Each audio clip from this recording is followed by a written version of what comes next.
Sindh आबादगार board ज़िले खैरपुर जो अहम इजलास गंबट में थी गुज़रियो।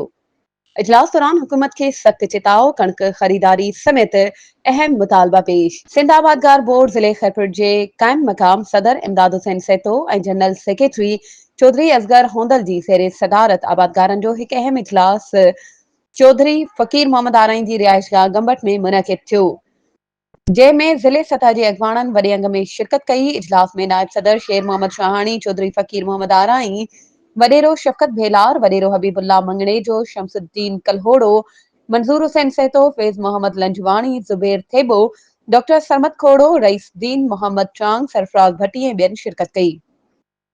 इजलास दौरान आबादगारनि के दरपेश मसइलनि ख़ासि तौर ते सिंध सरकार पारां कणक जी ख़रीदारी न करणु, ख़रीदारीअ लाइ अघु मुक़ररु न थियणु ऐं फूड खाते जे गैर फ़ाल हुजण ते सख़्त ॻणतीअ जो इज़हार कयो वियो।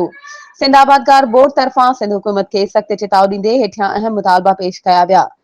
कणक जो सरकारी अघु फ़ीमण 4000 रुपया मुक़ररु कयो वञे, फौरी तौर ते ख़रीदारी जो अमल शुरू कयो वञे, फूड डिपार्टमेंट खे ॿीहर फ़ाल करे ख़रीदारी सेंटर जल्द क़ाइमु कया वञनि। सिंध आबादगार बोर्ड वाज़े कयो त जेकॾहिं हुकूमत पारां फौरी तौर ते अमल दरामद न कयो वियो त सिंध लेवल ते आबादगारनि जो वॾो इजलास कोठाए एहतजाजी तहरीक जो ऐलान कयो वेंदो। वधीक ख़बरुनि ऐं अपडेट्स जे लाइ असांजे चैनल खे सब्सक्राइब कयो ऐं हा, बेल आइकन खे प्रेस करणु न विसारिजो त जीअं असांजी हर नई अचण वारी वीडियो तव्हां ताईं पहुची